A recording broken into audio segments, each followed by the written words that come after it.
नमस्कार दोस्तों, स्वागत है आपका अपने YouTube चैनल पे। आज हम 27 अप्रैल 2026 का करंट अफेयर करने वाले। चलिए शुरू करते हैं।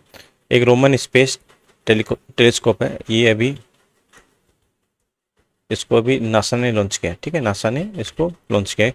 ये क्या है, एक डार्क मैटर की रहस्यों की जांच के लिए या उसकी रहस्यों की खोज के लिए इस स्पेस टेलीस्कोप का निर्माण किया गया है। ठीक है, ये क्या है, एक वाइड फील्ड ऑब्जर्वेटरी है। ठीक है, ये 12 मीटर ऊंची है। तो आप याद रखना, रोमन स्पेस टेलीस्कोप किसने बनाया? नासा ने बनाया। अच्छा, रोमन कौन है, किसके नाम पे? तो ये जो इनकी नासा की पहली एस्ट्रोनॉट थी, पहली एस्ट्रोनॉट के नाम पे बना है रोमन। नेक्स्ट है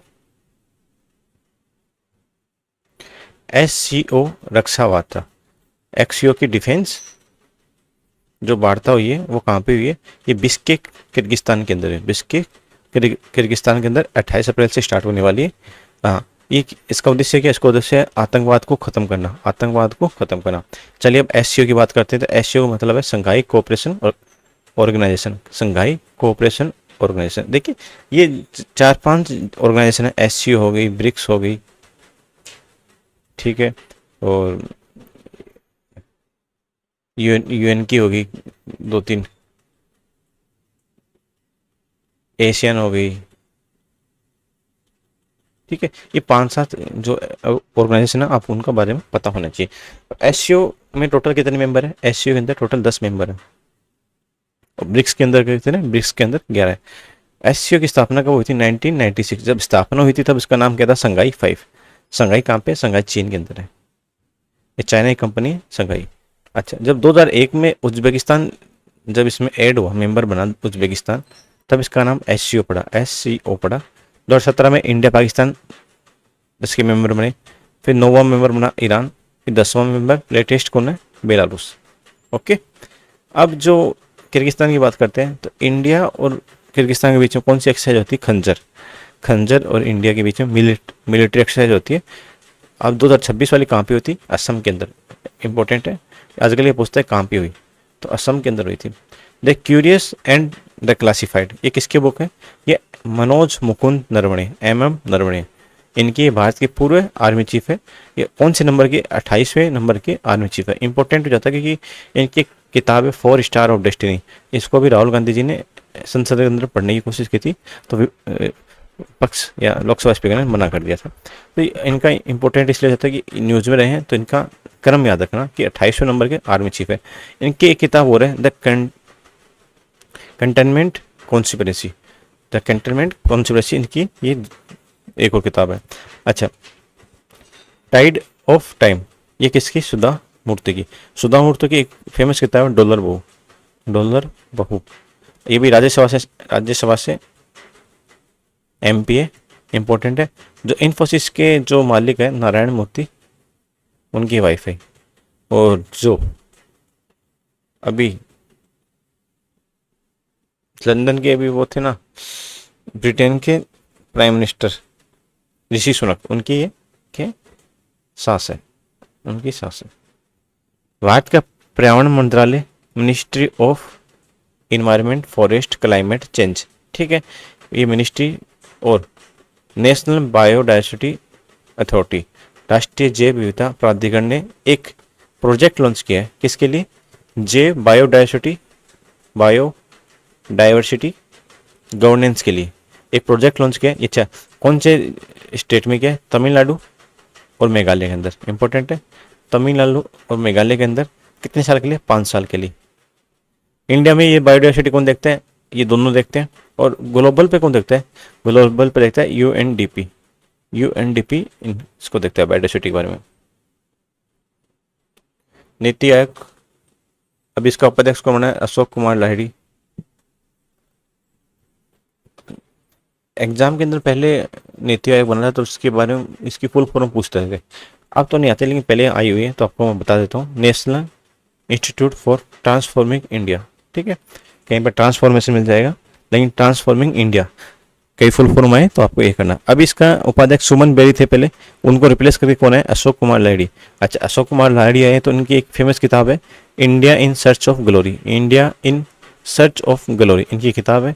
अभी अच्छा, नीति आयोग का अध्यक्ष कौन होता है? नीति आयोग का अध्यक्ष परमानेंट कौन है? Prime minister. सीईओ कौन है इसके? सीईओ है निधि छिब्बर। और इसके 5 पूर्णकालिक सदस्य होते हैं, 5 फुल टाइम मेंबर होते हैं, जिसमें राजीव गाबा है, के वी राजू है, प्रोफेसर अभय करिंदर है, गोवर्धन दास है और एस श्रीनिवास है, याद रखना। ठीक है। अच्छा, नीति आयोग ने किसको रिप्लेस किया था 2015 में? योजना आयोग को। योजना आयोग को। योजना आयोग का क्या काम था? योजना आयोग जो 5 ईयर प्लान होते थे ना, उनके ये बनाती थी योजना आयोग। अच्छा, नीति आयोग खुद क्या है? ये एक थिंक टैंक है, ये कोई कॉन्स्टिट्यूशनल बॉडी नहीं है, ठीक है। ये संवैधानिक निकाय नहीं है, ये एक थिंक टैंक है। ये आपको बताएगी कि हाँ ऐसी एक स्कीम बनानी है तो वो सरकार के बारे में को एक देगी। नेक्स्ट है, अभी जनगणना स्टार्ट हो चुकी है 2027 के लिए। ये एक तो फुल्ली डिजिटल होगी। इसके 2 चरण है, एक आवास गणना, एक फिर खुद पॉपुलेशन की गणना। अभी इसका पहला चरण चल रहा है आवास गणना का। तो जनगणना आयुक्त ने कौन करवाएगा? जनगणना आयुक्त रजिस्ट्रार ऑफ सेंसस ये करवाएगी ये जनगणना, ठीक है। और इसका अभी एक टोल फ्री नंबर लॉन्च किया है, ठीक है। तो टोल फ्री नंबर 1855, याद रखना 1855। इसने अभी रजिस्ट्रार ऑफ सेंसस ने अभी शुभंकर लॉन्च किए, एक प्रगति है एक विकास है। ओके। अच्छा, इसके 3-4 चीज़ें पढ़ लेते हैं अभी। स्टार्ट कब हुई थी पहली बार? तो 1872 में मियो में होती, और वैसे पहले किसी शहर में होती? ढाका में होती। ढाका में पहली बार की थी। ओके। और एकदम ओरिजिनल तरीके से, मतलब एकदम साइंटिफिक तरीके से 1881 में रिपन ने की थी, याद रखना। अच्छा, पहला जनगणना आयुक्त कौन था? प्लोडेन था। जनगणना एक्ट कब आया? 1948 में आया था। वर्ल्ड पॉपुलेशन डे कब मनाया जाता है? 11 जुलाई को मनाया जाता है। अब जो जनगणना कराएंगे उनका आयुक्त का नाम क्या है? मृत्युंजय। अब जो 2027 वाली जनगणना कराएंगे तो उसका आयुक्त है मृत्युंजय। इंपॉर्टेंट है, याद रखना। अभी बुलेट ट्रेन फाइनली स्टार्ट होने वाली। ओके।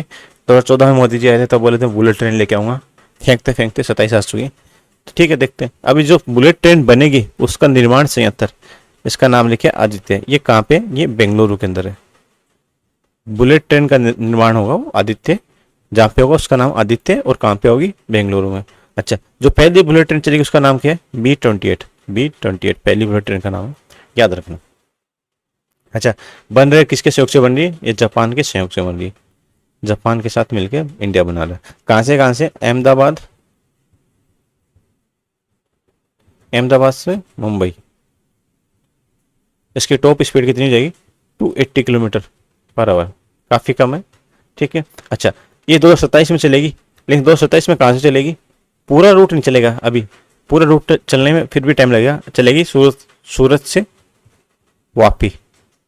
ये 97 किलोमीटर का रूट है, ये इतनी ही चलेगी, ठीक है। इतने रूट पे चलेगी 2027 में। ओके। विश्व मलेरिया दिवस ये कब मनाया जाता है? 25 अप्रैल को। इसकी थीम क्या है? मलेरिया को खत्म करने की कोशिश हम कर सकते हैं। ओके। अच्छा, फैलता किसे? Plasmodium, Plasmodium protozoa. अच्छा, इसका वाहक कौन होता है? इसका वाहक होता है मादा एनाफिलिस, ठीक है, मादा एनाफिलिस। ओके, चलिए मिलते हैं नेक्स्ट वीडियो में।